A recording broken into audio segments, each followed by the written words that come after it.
Death isn't a door that slams shut. It's a door that stays ajar. You can feel it in the room before you can explain it. The air thickens, not with smoke, but with a tension, like the walls have moved a fraction closer. The hand you're holding goes cool in stages, warmth leaving like a tide pulling back from shore. The skin turns unfamiliar under your fingers, still human, still tender, but no longer inhabited the way it was a minute ago. And here's the contradiction that ruins the modern story. The most important part of death doesn't happen when the heart stops. It happens after. We're taught death is an instant, a hard cut, lights out, end of file.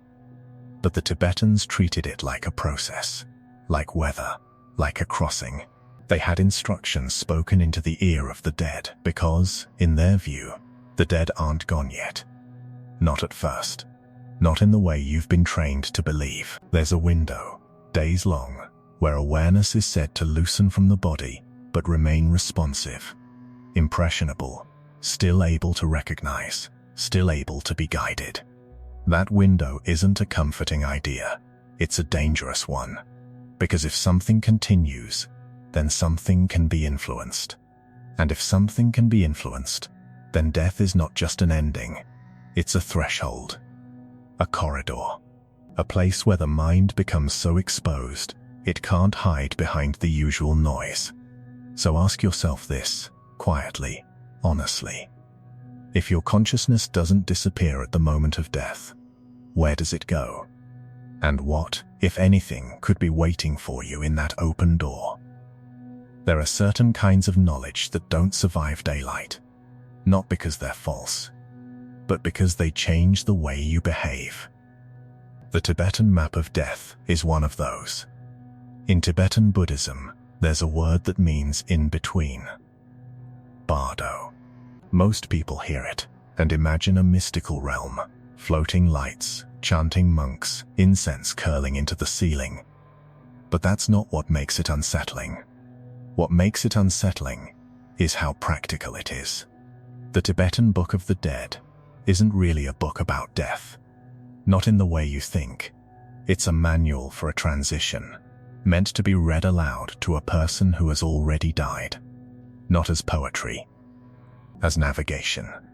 As if the newly dead person is disoriented in a dark hallway, and the living are calling out directions from the doorway. Liberation through hearing. That phrase alone should slow you down, because it implies something very specific. It implies the dead can still hear. It implies awareness still apprehends language after the body has stopped responding. It implies the world doesn't end when the lungs stop. It changes shape. Now, to be fair, Western culture has always carried shadows of this idea, not in official language, but in behavior. The instinct to speak to a loved one at the bedside. The urge to whisper something into their ear even after the breath has gone. The way people pause at funerals like they're not sure the person has fully left. We pretend those are sentimental rituals. But what if they're biological? What if they're ancient memory? In the Tibetan framing, the period after death isn't a blank screen. It's a sequence, a cascade, a progression where the mind encounters experiences that feel more real than life. Not because they're external, but because the filters are gone. And what does a mind do when the filters are gone? It meets itself. Without excuses, without distraction, without the body's constant demand for maintenance. That's why this knowledge was guarded, passed through lineages, wrapped in symbols. Because if you truly believe death is a process, you don't live the same way anymore. You don't postpone your soul's health until you're old. You don't treat your attention like a toy. You don't waste your life training your mind to panic. You train it to recognize. And recognition is everything. Because in this map, the difference between liberation and confusion is not morality in the simple sense. It's clarity. It's whether you can recognize what's happening when the world you relied on disappears. And if that's true, then most people aren't afraid of death. They're afraid of the unfamiliar version of themselves that shows up when all the noise goes silent. Here's the simplest way to understand the Tibetan mechanism without turning it into superstition. Your mind is not a candle. It's more like a radio. A candle goes out, and there's nothing left but darkness. A radio stops receiving one station and starts picking up another. And most of your life is spent pretending you're the station. You're not. You're the receiver. Think about your day. How often are you actually present? Not awake. Present. How often is your attention not being dragged by a thought, a fear, a plan, a memory, a craving, a regret? You live inside a story, a continuous narration of me that the brain stitches together for survival. The brain is a meaning-making machine. It turns sensations into identity.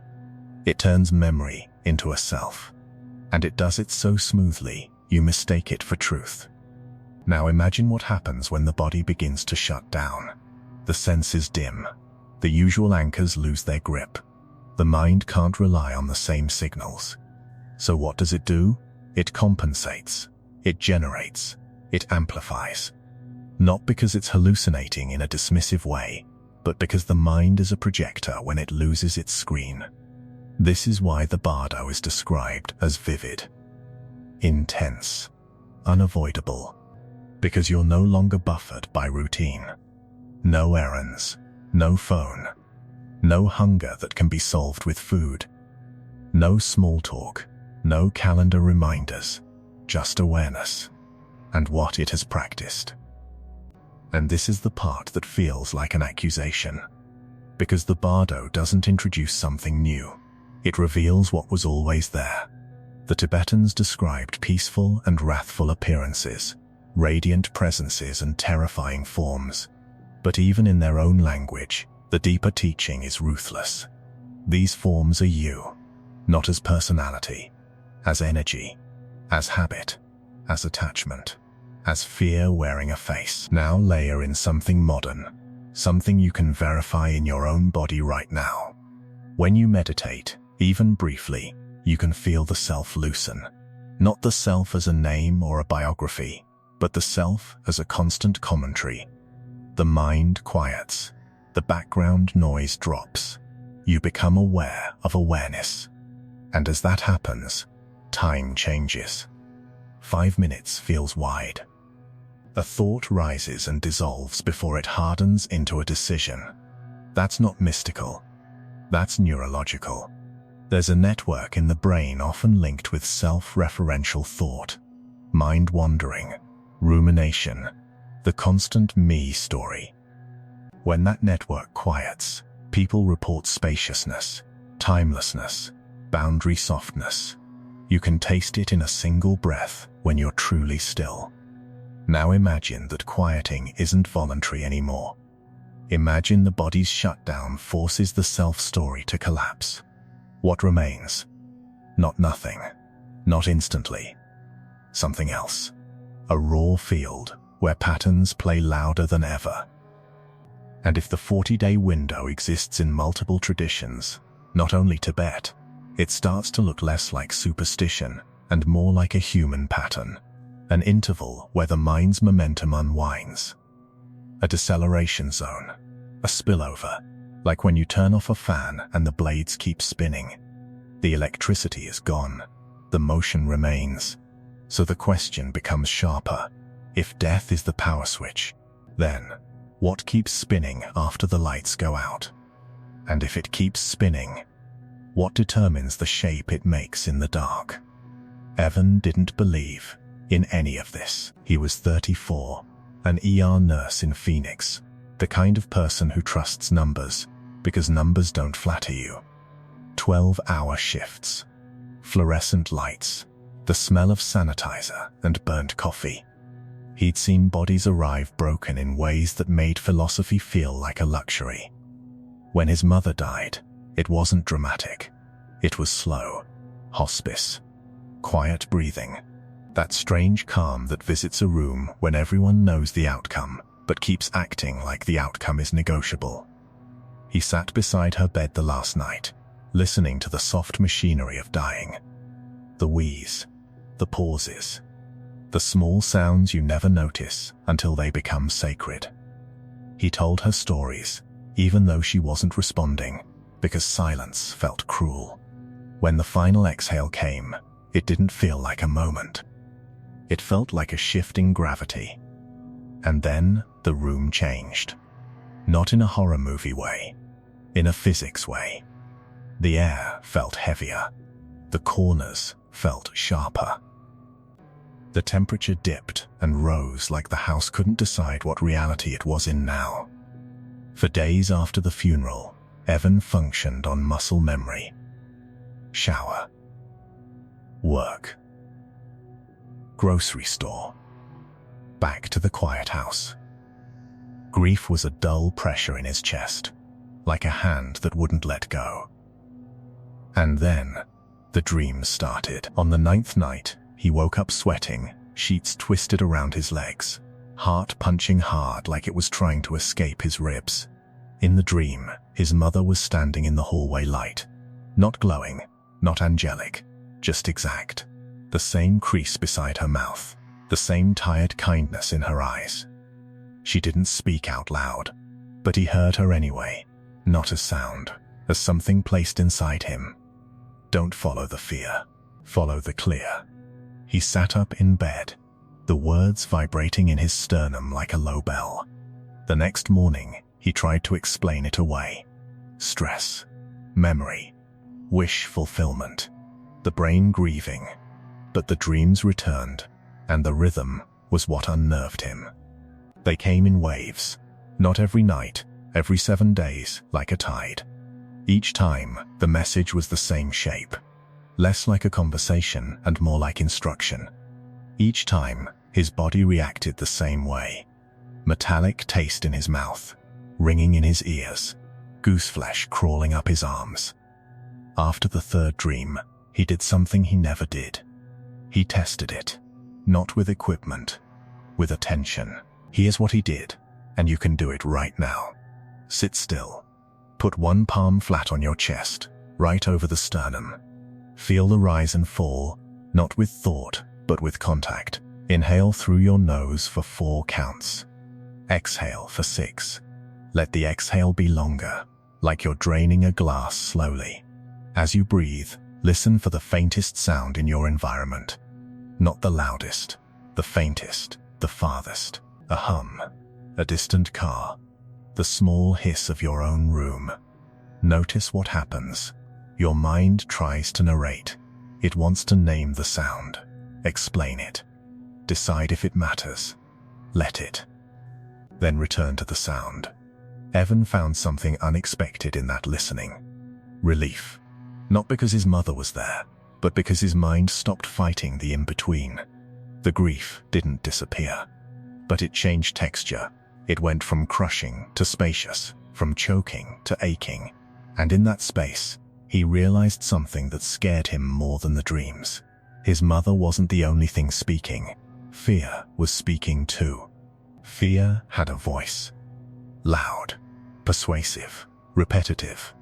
And in the silence of grief, fear had become clearer than it had ever been. Which meant the real question wasn't, is there something after death? The real question was, what voices get louder when the familiar world collapses? Because if death is a threshold, then grief is a rehearsal. And whatever you can't face in life, life will make you face in the quiet. This is where the story could turn into paranoia. It could become a warning about entities, traps, invisible predators in the dark corridor after death. And some people do tell that story. But the Tibetan teaching, at its most mature, doesn't need monsters. It doesn't need threats. It doesn't even need belief. It only needs one premise. Your mind becomes what it practices. If your mind practices panic, it panics. If your mind practices craving, it clings. If your mind practices distraction, it scatters. And if your mind practices recognition, it recognizes. That's why the most radical part of the Tibetan approach is not the imagery of the afterlife. It's the training beforehand. The Bardo isn't treated as a surprise exam. It's treated as a familiar landscape you've been preparing for your whole life. And preparing doesn't mean memorizing doctrine. It means learning, in your own direct experience, how to meet a sensation without becoming it, how to meet an image without worshipping it, how to meet fear without making it your god. There's a reason contemplative practices exist across cultures, even among people who disagree on theology. Because the nervous system is universal. The mind's habits are universal. The way attention gets hijacked is universal. Modern science has different words for the same doorway. It talks about self-referential processing, mind wandering, networks that light up when you get caught in your own story. And it shows that practices like meditation can reduce that compulsive self-story, making the mind less sticky, less reactive, less trapped in loops. And if you've ever experienced even a few seconds of true stillness, you know what that means. It means you are not your thoughts, not in a philosophical way, in a physical way. You can feel the difference in your body. Before, your jaw tight, your shoulders up, breath shallow, mind racing like it's being chased. After, a drop, a softening. The breath goes deeper without force. The skin feels warmer. The world looks the same, but it lands differently. The Tibetan framing calls this remembering, not learning, remembering. Because you were born with awareness before you were trained into identity. As a child, you didn't need to achieve presence. Presence was your default until you were taught to leave it. You were taught to be productive, to anticipate, to worry, to perform, to curate, to defend. You were taught to live in the future and then feel guilty about the past. And the price of that training is a mind that can't rest. A mind that, at death, would be thrown into its own momentum like a rider thrown from a horse. So the shift is simple. Not easy. Simple. You begin rehearsing the Bardo now, while the stakes are lower. You practice dying in small ways, not as morbidity, as liberation. You let a thought rise without chasing it. You let an emotion move through without building a house inside it. You let a craving appear without obeying it. And every time you do that, something in you becomes sovereign. Not arrogant, sovereign. Because sovereignty is the ability to choose your relationship to what arises. Before, you are dragged by what you feel. After, you hold what you feel without being swallowed. That's the bridge. That's the validation. Not a promise of what happens after death. A proof of what happens in you when the self-story loosens. And if that's real, then you don't have to wait for the 40-day window after death to discover clarity. You can enter a version of it today. Right here. In one breath. So the question becomes your turning point. If death reveals what you practiced, what are you practicing right now without realizing it? So let's return to the first contradiction. Death isn't a door that slams shut. It's a door that stays ajar. By now, you can feel what that means without needing to believe every symbol. It means the end is not as instant as we pretend. It means there's momentum. It means there's a corridor. It means the mind, freed from its usual anchors, meets itself with an intensity most people aren't prepared for. And this changes the entire emotional math of being alive. Not because you'll never feel fear, you will. Not because you'll never grieve, you will. But because you stop treating fear like prophecy. You stop treating grief like evidence you're broken. You start treating them as signals, as weather moving through a larger sky. The external world hasn't changed. The bills still come. The news still screams. People still disappoint you. Bodies still age. The calendar still flips. But your relationship to all of it changes. Because you now understand something the Tibetans built their whole approach around. Attention is destiny. Not in a magical sense, in a mechanical sense. Whatever you feed grows. Whatever you rehearse becomes automatic. Whatever you avoid becomes stronger in the dark. So here's a daily practice, simple enough to do even on the worst day. Once a day, for 60 seconds, stop what you're doing and name 3 things silently. One sensation in your body. Not a thought about your body. A sensation. Pressure in the feet, tightness in the throat, warmth in the hands. One sound in your environment. The nearest sound you can hear without searching. One thought passing through. Just identify it as thinking without finishing the sentence. Then exhale like you're letting the day loosen its grip. That's it. That's the rehearsal. Because you're teaching your mind the skill that matters most at thresholds. Recognition without attachment. Presence without panic. Clarity without force. And in time, something extraordinary happens. You begin to live as if you are already free. Not free from responsibility. Free from hypnosis. And when the day comes, whether it's 40 days from now or 40 years from now, you won't meet death like a stranger. You'll meet it like a doorway you've stood in many times. Not because you're fearless, because you're familiar. Because you've practiced the art of letting go. So now, take a breath. Let it land all the way down. And hear these words, not as information, but as a quiet transmission you can carry into the parts of life that feel like death. I am clear awareness. I release what I'm gripping. I return to the light.